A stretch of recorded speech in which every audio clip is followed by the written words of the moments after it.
And good morning, everybody, and welcome to the Texas Real Estate Show, where you come to get more information on the area and some quality real estate agents, and where you come to learn.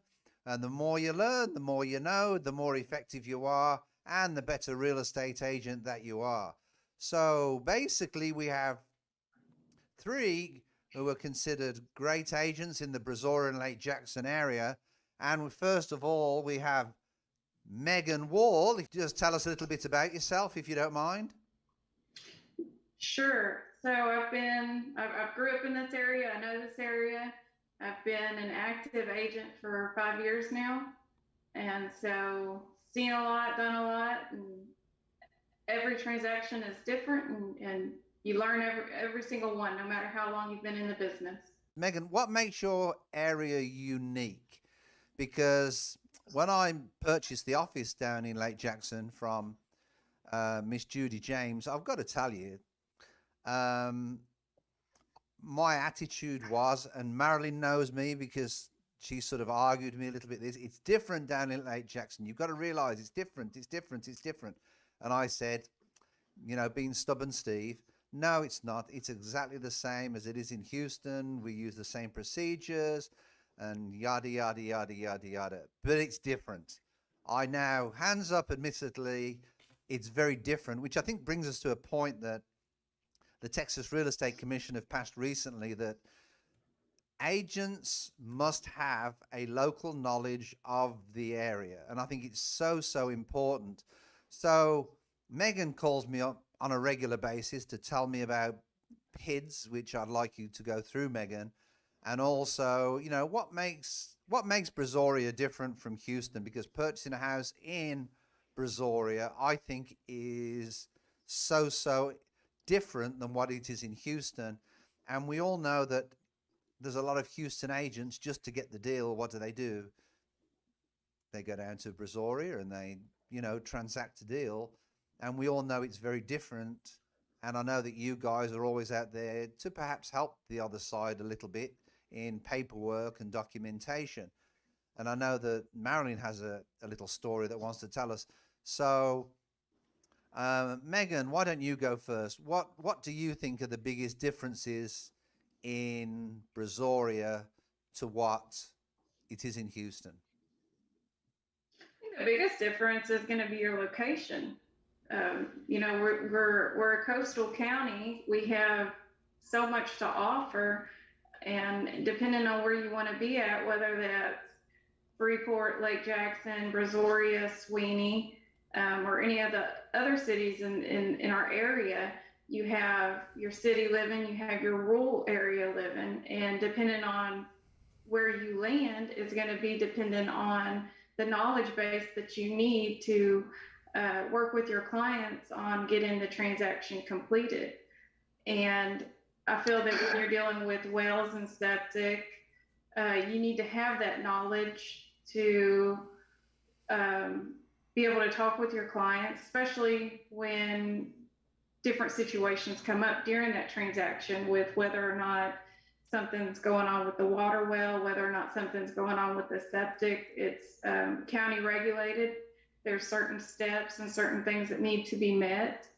And when you're dealing with raw land on having to put these systems in, there's different steps you have to take. And so somebody not from this area that doesn't deal with this often or never seen it is going to be lost, and they're not going to know who to reach out to or where to go from there.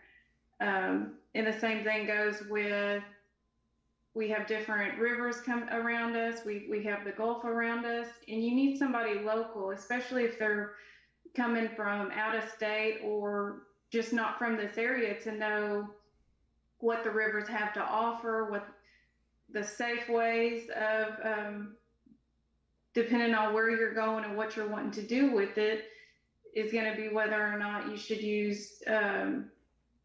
do water sports or sportsman sports on those waters, and which ones to not be trying to swim in. You need an agent that's familiar with the area to keep you give you a little bit of knowledge and to keep you safe. How do you feel the market's going to be the next 3 to 5 years in the Brazoria area? To come to, it's going to have to stable out because we can't keep going raising the price like we are right now. It's almost like instead of, because inventory is so low, instead of going off of the value of the house or what it should be or the comps that are going on, people just kind of want to pick that price, stick it on there because inventory is so low. So somebody's going to get it, whether they have to bring that extra cash to the table if it doesn't appraise. So in 3 to 5 years, if we climb the way we have over the last 2 years, you're not going to be seeing first-time home buyers. They're not going to have that extra down payment. So I feel the market is going to stable up eventually. It's going to take a little bit more time, and we're going to need more inventory out there to level our prices back off. Because as long as the inventory stays low, people are willing to pay more than what we would have 2 years ago.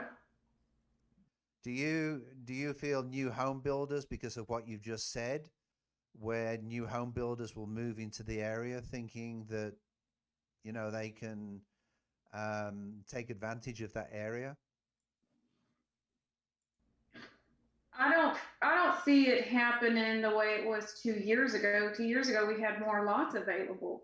Like right now, I had a lot listed in Columbia Lakes, and I had multiple offers from investors that were wanting to build. The issue is yes, we do have home builders wanting to come in here and build, but there's such a shortage. There's a supply shortage. There's a land shortage. You can't make new land. What's there is there, and we're not going to be creating more. So we need that supply for a new home builder to come in here. And also it's going to depend on the city that you're choosing. If your city does not have the capability for their sewage or for their water to supply a new home builder, you're not going to get them in. I know Lake Jackson and Angleton and West Columbia have had some already come in over the last few years that they've been working with to bring in some new neighborhoods. I believe West Columbia is doing a 40-acre tract, and they're going to be doing some new home builds. And hopefully, if we do get a builder, they come in at reasonably priced homes so that your average person can come in and get one. Megan, did you recently buy land and build your own home? No, I didn't. We did purchase another home to use for rental purposes, but I have not built a home from scratch. Okay. Are the rules different in the various areas? I mean, is there much bureaucracy with the whole thing, or would you say it's a relatively easy process to go through? I think it depends on the city. Whatever city you're in is the hoops you're going to jump through, and whether or not you're going to run into too many issues. Right. I just wondered how. I mean, I was really just concerned about. So really, how much experience you need to get yourself into that position. I would have thought you would have needed just a little bit of experience if you had the opinion of building a home in that area and be very familiar with the rules and regs. You definitely need to do your due diligence, and depending on if you're building the home for your primary residence or you're building that home for another source of income that you're going to rent out, or whatever you're going to do with it, is going to depend on what permits you need to pull, and what's required and what work you can do yourself versus what you have to pay somebody to do. So there's definitely, you need to do your own due diligence and talk with your city officials, depending on where you're coming in from.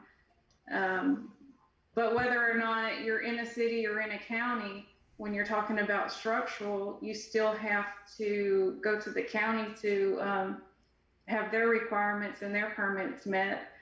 And I can say that when you're building a home around here, FEMA has a certain height that your foundation has to be at, with us being in flood zones. And then the county is adding 2 feet to that.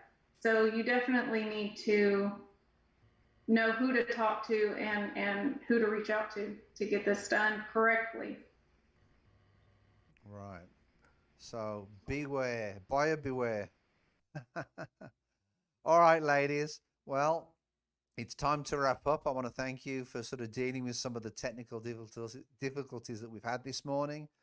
I want to thank you, wish you well in your future closings for this year. I know Marilyn's got a busy summer, Judy's got a busy summer, and also Megan has a busy summer. And I want to thank you both for your participation in the Texas Real Estate Show. And please don't hesitate to reach out to us if you need anything at all.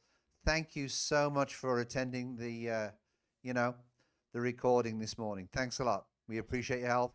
Peace. Good luck.